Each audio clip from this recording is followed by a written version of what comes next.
আমরা এখনো অর্ধেক উঠতে পারিনি, বাট 5টার বেশি বাজে। যদিও এখন বাজে প্রায় 5:45। এই টাইমে আসলে যদিও কেউ ওঠে না, বাট আমরাই রিস্ক নিয়ে উঠলাম। বাকিটা আল্লাহ ভরসা। আর পাহাড়ে কোনো বাতাস নাই, যার কারণে প্রচুর প্রচুর টায়ার্ড লাগতেছে আমাদের। অনেক সুন্দর লাগে। দেখেন অলরেডি কিন্তু চাঁদ উঠে গেছে, আর আমরা এখনো চন্দ্রনাথ পাহাড়ের উপরে। আমরা সিএনজি থেকে নেমে এখন চন্দ্রনাথ পাহাড়ের দিকে উঠছি। এখন বাজে প্রায় 5:45। আসলে আমাদের পুরো প্ল্যানটা এলোমেলো হয়ে গেছে।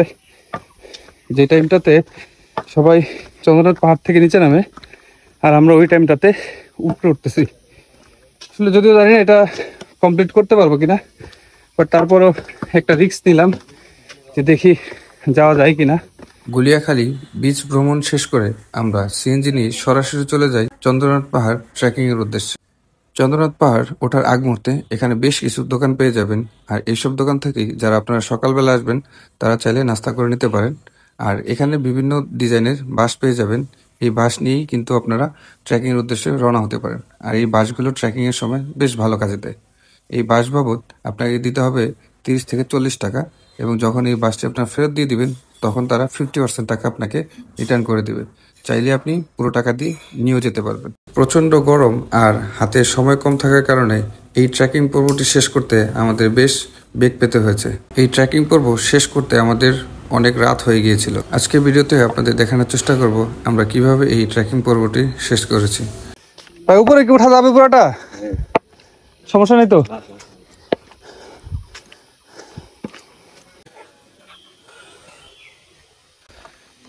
আমরা কিছুক্ষণ রেস্ট নিয়ে নিলাম। এখন আমরা এদিক দিয়ে আবার উপরে উঠবো। তো বাম দিক দিয়ে যে রাস্তাটা গেছে এটা হচ্ছে উপর ওঠার, আর এই পাশ দিয়ে যে রাস্তাটা এটা হচ্ছে নিচে নামার। আর এইখানে হচ্ছে একটা ঝর্ণা আছে, বাট এই ঝর্ণাতে এখন কোনো পানি নেই। ঝর্ণাটাতে হয়তো পানি থাকবে বর্ষাকালে। ও মাই গড, এটা অনেক বেশি খাড়া। তো আমরা এখন উপরে উঠে দেখি।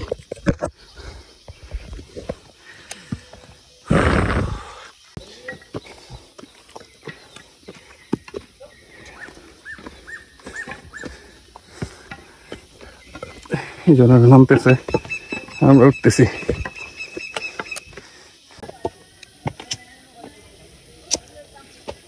আসুন ভাই,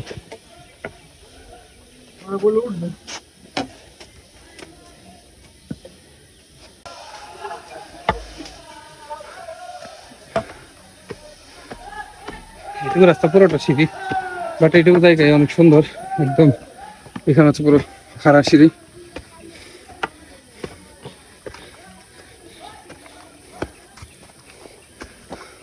ও মাই গড, এটা তো আরো খারাপ সিঁড়ি। দেখা যাক ভাই শেষ পর্যন্ত উঠতে পারি কিনা।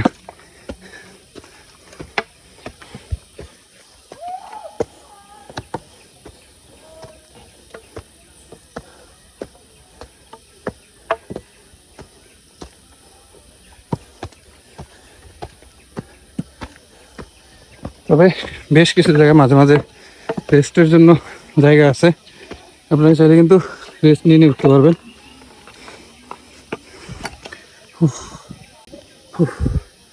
অবস্থা পুরাই খারাপ, যে পরিমাণ রোদ, আসলে গরমের কারণে বেশি ক্লান্তিটা লাগতেছে। পুরো আগুন আগুন বেরোচ্ছে, হিট বেরোচ্ছে পুরো শরীর দিয়ে। আমরা এখনো অর্ধেক উঠতে পারিনি, বাট 5টার বেশি বাজে। দেখা যাক কমপ্লিট করতে পারি কিনা। ভাই আছেন? আসছি।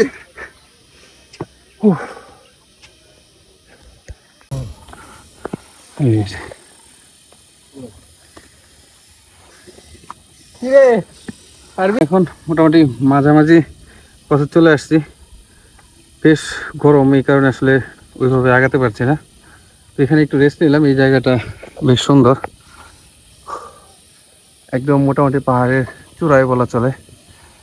এখানে একটু শুয়ে রেস্ট নিলাম, ভাই রেস্ট নিতেছে। আসলে প্রচুর পরিমাণে ঘাম হচ্ছে, যার কারণে এনার্জি একদমই পাওয়া যেতেছে না। সবাই এখন নেমে যাচ্ছে আর আমরা মাত্র উঠতেছি। জানি না কমপ্লিট করতে পারবো কিনা, বাট শেষ পর্যন্ত চেষ্টা করব। মাথাটা প্রচন্ড ঘোরাচ্ছে। আমরা এখন চলে আসলাম ফার্স্ট যে মন্দিরটা আছে সেখানে। এটাই মোটামুটি অনেকটাই উঁচুতে, এখানে অনেকে এসে আবার এখান থেকে ব্যাক করে চলে যায়।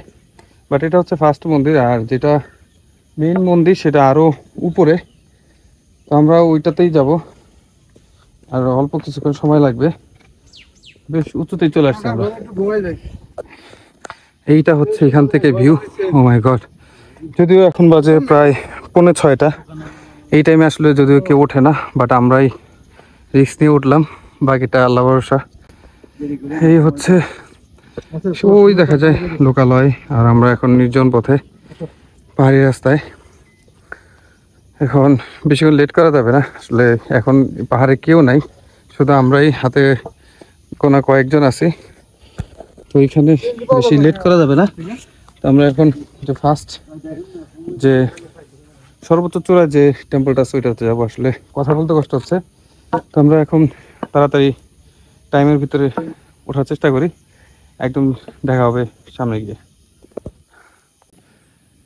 এইটা হচ্ছে মন্দিরের পেছনের দিকটা।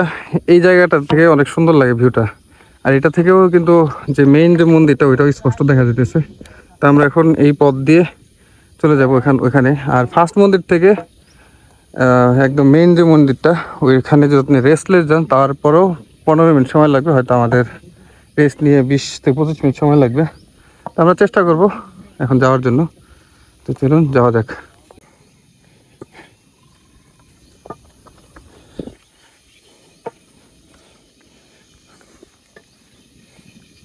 মাঝে মাঝে এরকম সমান রাস্তা দেখা যাবে, আর এই সমান রাস্তা দেখলেই আসলে মনের মধ্যে একটু ভালো লাগে কাজ করে।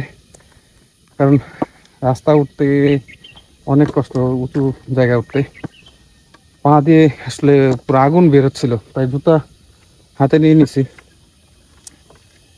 আসলে এতটা কষ্ট লাগতো না, আর আজকে প্রচুর পরিমাণে গরমের কারণে আর পাহাড়ে কোনো বাতাস নাই, যার কারণে প্রচুর প্রচুর টায়ার্ড লাগতেছে আমাদের।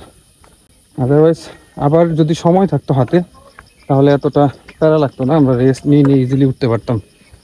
এখন যেহেতু আমরা অনেকটাই রেস্টলেস, আমি রেস্ট নিচ্ছি বাট খুবই অল্প পরিমাণে, এই কারণে আমাদের একটু বেশি ক্লান্ত লাগতেছে।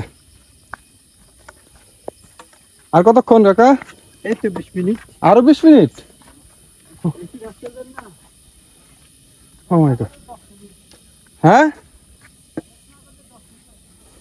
আচ্ছা, এখন যদি আমরা লেট না করি টানা যাই তাহলে 10 মিনিট, আর যদি লেট করি তাহলে 20 মিনিট সময় লাগবে। তো চেষ্টা করবো এখন রেস্টলেস যাওয়ার জন্য, বাকিটা আল্লাহ ভরসা। যদিও মনে হয় না পারবো, ইটস ভেরি ডিফিকাল্ট। অবশেষে আমরা প্রায় চলে আসলাম। এই হচ্ছে একদম টপের ঠিক আগ মুহূর্তে,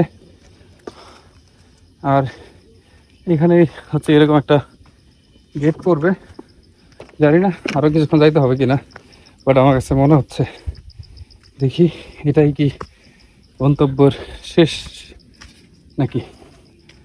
ও চলে আসছি মনে হয় নাকি। ও অবশেষে,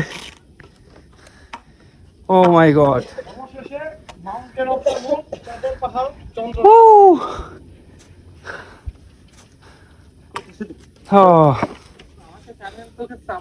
অবশেষে চাঁদের পাহাড় It's চন্দ্রনাথ। unbelievable.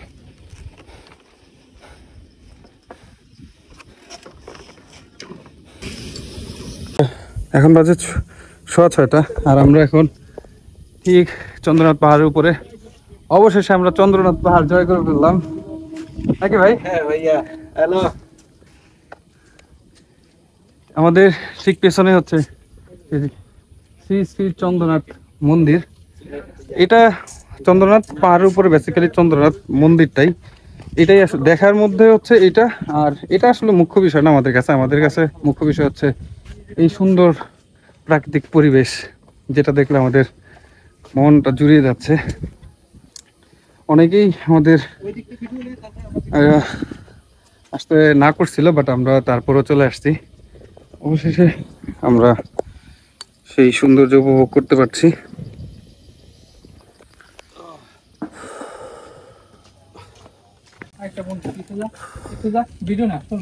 আমরা এই রাস্তা দিয়ে চন্দ্রনাথ পাহাড়ে উঠলাম, আর এখন আমরা এই রাস্তা ধরে নিচে নেমে যাব। আপনারাও চেষ্টা করবেন এটাই করার জন্য।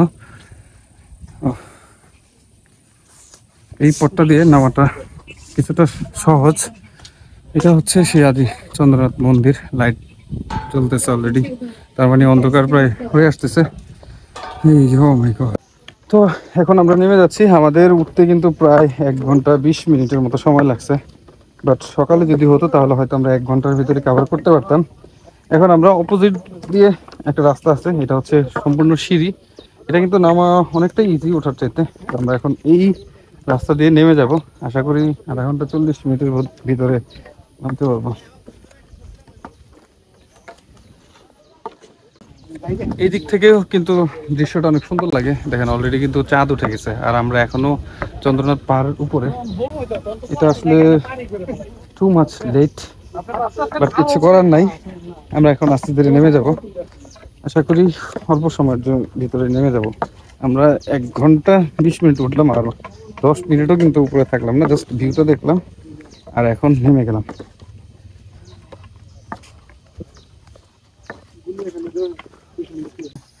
নামার সময় এই রাস্তাটা বেশি ঢাল, প্রায় অন্ধকার হয়ে আসছে।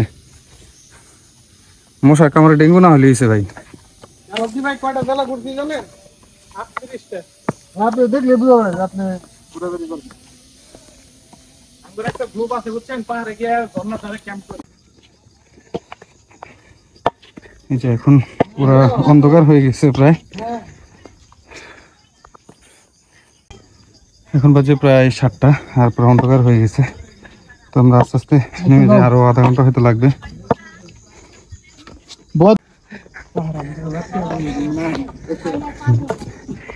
এখন এখন পুরা ঘোর অন্ধকার হয়ে গেছে প্রায়, আর আমরা অনেকে এখন লাইট ধরে ধরে নামতেছি। এই যে সামনে কাপড় আছে, লাইট ধরে তারপর নামতেছে। আমরা তার পিছু পিছনে।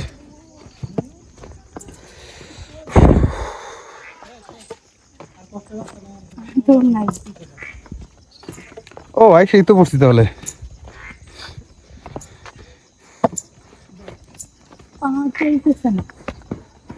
ভাই এসে পড়ছি, শেষ দেখা যাইতেছে না, শুধু টি শার্ট দেখা যাইতেছে একটু সাদা দেখে।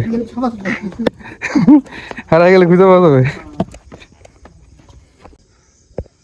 রাতের চন্দ্রনাথ পাহাড়, এটা হচ্ছে ফার্স্ট টেম্পল, আর ওই দিকে হচ্ছে ফাইনাল ডেস্টিনেশন।